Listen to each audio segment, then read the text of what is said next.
El oleaje chocaba en estampida contra los gruesos muros del faro.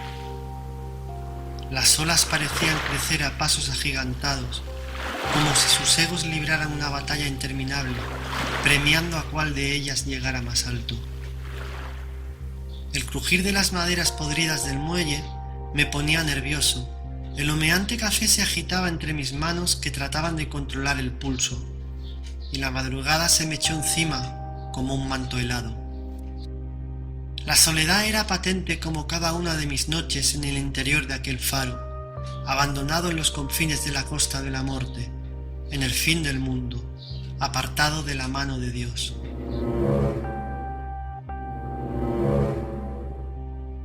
No tenía más remedio que cumplir con mi trabajo. Aquel lugar era una herencia de mi abuelo Carlos, que en su testamento lo dejó a mi padre, y cuando éste murió recientemente, yo mismo fui el heredero al ser hijo único. Menudo regalo, el tener que cumplir noche tras noche con ese trabajo, que no es que fuera pesado, pero el hecho de ser farero nunca fue mi intención. El acto de permanecer aislado cada una de mis noches, con la terrible sensación de sentirte observado constantemente en todo momento, era lo que estaba minando mis ánimos al ser preso del terror. Yo no creía en supersticiones, ni en santeros, ni en remedios milagrosos, ni en apariciones, más bien bromeaba con todo lo relacionado, hasta ese día que ocurrió lo que describiré en el siguiente relato, a pesar que más de uno me tache de loco.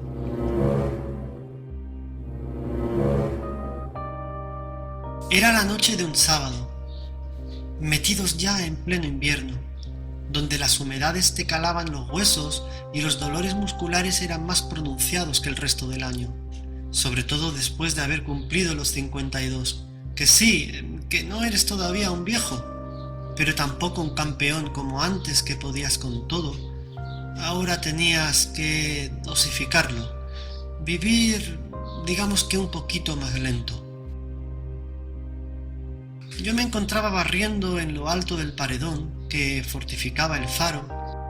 El oleaje se mostraba muy violento, y las descomunales olas mostraban sus crestas afiladas como las navajas de un barbero. De repente un frío helado recorrió mi espinazo, como si me atizaran fuertemente con un látigo, lo cual me paralizó.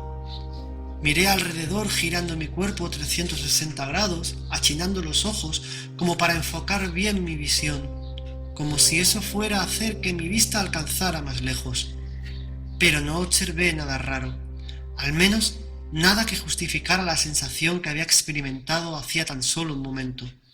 Pero lo tenía claro, algo me estaba observando, y sabía que no se encontraba muy lejos, quizás tan solo a unos pasos. No dudé en dirigirme hasta las entrañas del faro, hasta las mismas tripas de aquel gigante de hormigón que habría de protegerme de lo que me andara acechando. De repente, los dos perros que se encargaban de custodiar el angosto caminito que bordeaba el muelle emprendieron una tanda de ladridos descontrolados. Jamás los oí protestar de aquel modo.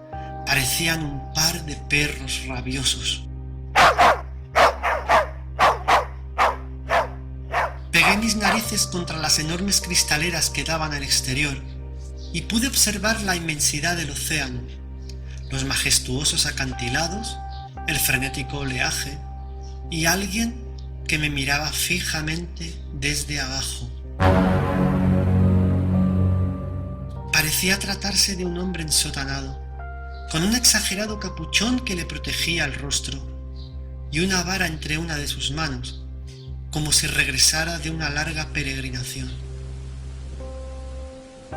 Era la primera vez en 4 años que mis ojos veían aparecer a alguien por aquellos contornos, al menos a esas altas horas de la noche. Pero lo más desconcertante es que no pude observar ningún bote parado en el muelle, lo cual me hizo preguntarme cómo demonios había llegado hasta allí, porque a nado era imposible. El mar se lo hubiera tragado en un abrir y cerrar de ojos con aquel oleaje. Tampoco existía ningún tipo de camino para acceder al recinto del faro, solo era posible alcanzar el muelle utilizando un bote. Todo aquello era muy extraño. Aquel hombre totalmente vestido de negro encaminó sus pasos hacia las escaleras serpenteantes que dirigían hasta el rellano de la entrada principal del faro. Me quise morir en ese momento. Bajé hasta abajo sorteando los escalones de 4 en 4 para asegurarme que estaban puestos los cerrojos y echada la llave. Permanecí tras la puerta agazapado con la intención de hacerme invisible. Ya se podían escuchar los pasos acercándose y el crujir del suelo de madera que había a un par de pasos de la entrada del recibidor me indicó que aquel hombre ya se encontraba al otro lado.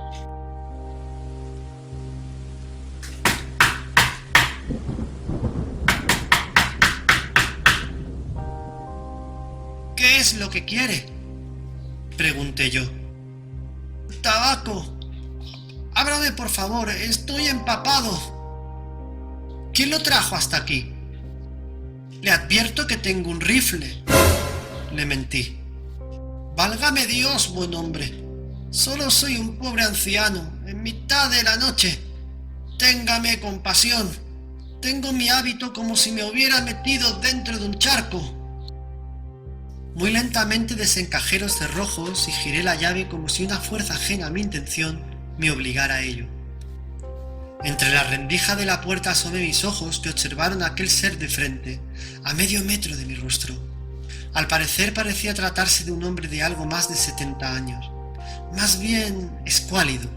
Al menos era lo que me ofrecía la escasa visión bajo la sombra de aquel negro y siniestro capuchón. Le invité a que entrase. Una vez hubo cruzado el rellano, le ofrecí una toalla para secarse. Estaba empapado. Seguramente fue alcanzado por el oleaje en algún tramo en el que las olas sobrepasan el muro y salen despedidas hacia el otro lado. De repente se despojó de la capucha gigante y juntó las palmas de sus manos a la altura de su pecho, en forma de bendición. Se me hizo un nudo en el estómago al observar sus ojos. Eran tan penetrantes que costaba mantener ambas miradas fijamente, como cuando miras directamente hacia el sol. —¿Quieres subir? —le dije mirando hacia los escalones que dirigían hacia la zona alta del faro. —Podría ofrecerle café y algo de comer si tiene hambre. —Gracias, buen hombre, le acompaño. Y el extraño me siguió con paso torpe, tambaleándose en cada escalón. Pude notar sus ojos como lapas pegadas en mi cogote. Una vez estuvimos en esa especie de salón improvisado, donde yo pasaba la noche mirando el televisor y fumando un cigarrillo más que otro. Pensé en mostrarme un poquito más hospitalario con aquel hombre. Entonces lo miré y dibujé en mis labios una forzada sonrisa, tratando que no se notase mi falsa intención.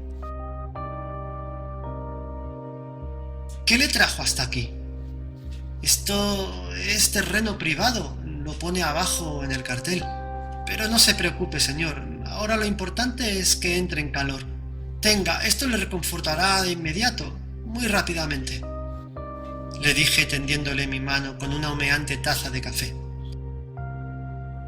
—Gracias, hijo, que Dios te lo pague —respondió él, con la mirada perdida en el horizonte en dirección a la inmensidad del océano. Su penetrante mirada parecía querer romper las paredes de cristales que rodeaban el salón. Aquello erizó el vello de mis brazos. De repente la temperatura del habitáculo parecía haber descendido unos cuantos grados, y el suministro electrónico se cortó dejando la estancia rodeada de una penumbra lúgubre que hacía que a duras penas pudieran verse nuestros rostros.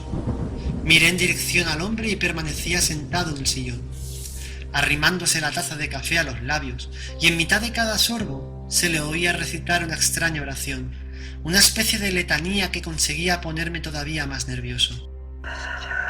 Seguidamente me miró fijamente, y fue entonces cuando me dirigí al cajón que se encontraba en el mueble del televisor y me hice de unos cuantos velones, para dar un poco de luz a aquella situación tan incómoda y desagradable. Cuando conseguí que el resplandor de las velas iluminaran vagamente la parte alta del faro, me di cuenta que aquel ser extraño ya no se encontraba sentado en el sillón. Miré a mi alrededor y no había nadie, y al siguiente pestañeo me lo encontré frente a frente como si se tratara de una aparición. Estaba tan cerca de mi rostro que me resultaba difícil enfocar mis ojos y observar su cara con precisión. Podía notar su aliento helado como un mármol. No fui capaz de mover ni un músculo. Aquel hombre podría haberme matado a golpes y hubiera caído rendida a sus pies, sin tan siquiera resistirme. Me tenía controlado telepáticamente. Me absorbía como si se tratara de un aspirador gigante que quisiera arrastrarme a su oscuro mundo. No pude más y grité.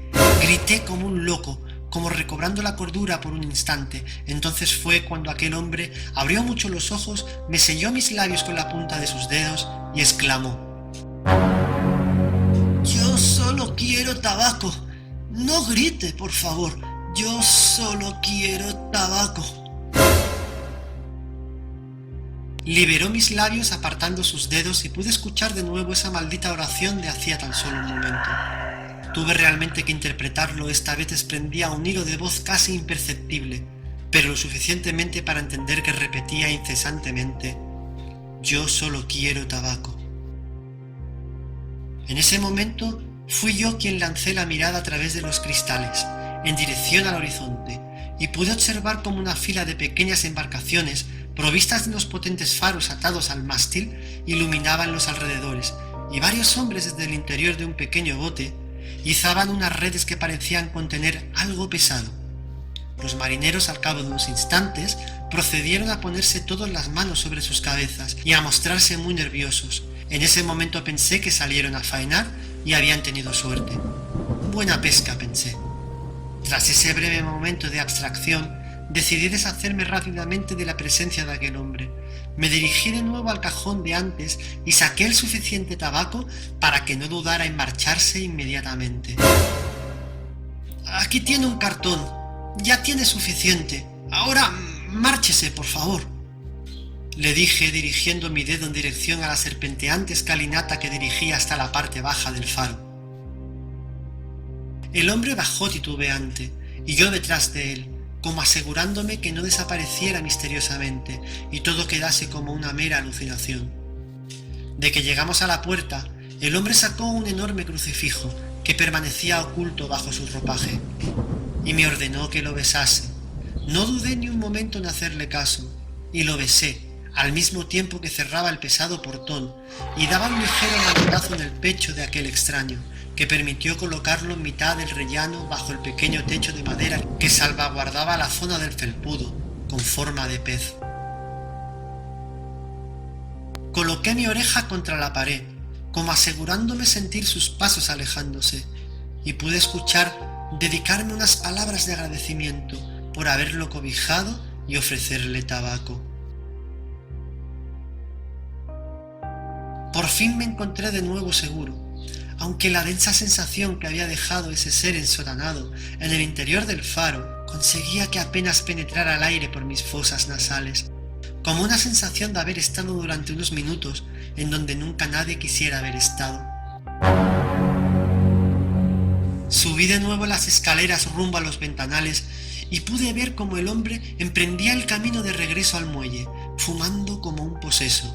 La enorme cruz que hacía solo un momento sostenía en sus manos para que yo la besase, se balanceaba de lado a lado de su cuerpo, impulsada por su tambaleante paso. Los perros lo seguían desde el otro lado del cercado de alambre, aullando como cuando intuyen la muerte de alguien. Parecían estar asustados, pues tenían los rabos bajos y el pelaje erizado. Yo volví a sentir el latigazo en mi espalda de puro terror, al ver cómo iba desapareciendo aquel hombre entre la oscuridad de aquel camino angosto. No tardó en poner los pies en la húmeda arena de la pequeña calita del embarcadero, donde reposaba mi bote. Siguió caminando hasta que la espuma de las violentas olas atraparon sus pies, hundiéndolos, pero él seguía caminando. Pude ver cómo despegaba el cigarrillo de sus labios y lo lanzaba al aire. Aceleró el paso repentinamente y una enorme ola se lo tragó. hasta lo más profundo del océano. Los dos perros silenciaron sus terroríficos aullidos y se dispusieron a tumbarse como si nada hubiera pasado.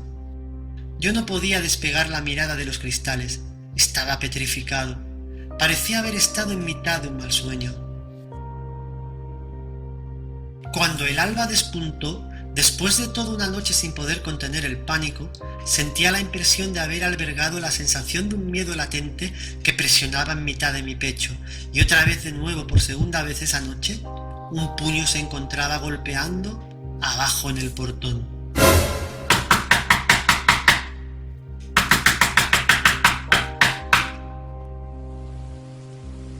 Me deslicé rápidamente como una serpiente por los escalones, mientras gritaba como un poseso.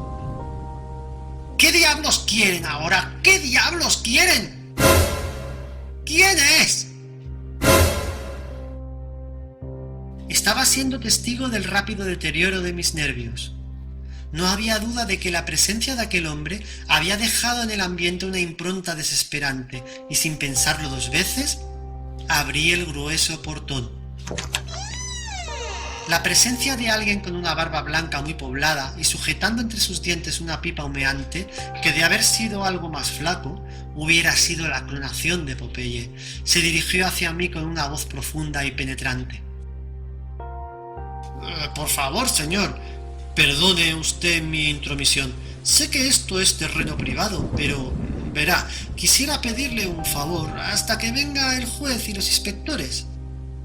¿Qué ha pasado?, pregunté yo, mirando al hombre mientras mi mente funcionaba a velocidades enormes. Verá, esta noche mi cuadrilla de pescadores han encontrado un cadáver flotando a medio kilómetro de su muelle.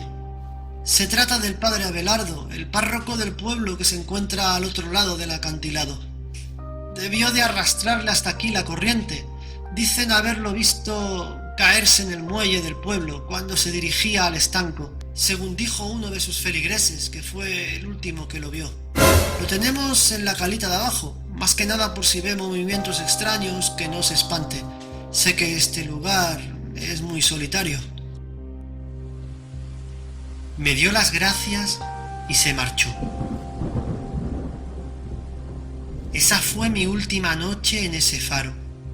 Entregué las llaves a mi tío Jaime, el hermano de mi padre, y a día de hoy me encuentro en tratamiento psiquiátrico, perseguido constantemente por la presencia de aquel hombre, susurrándome continuamente al oído: «¡Quiero tabaco!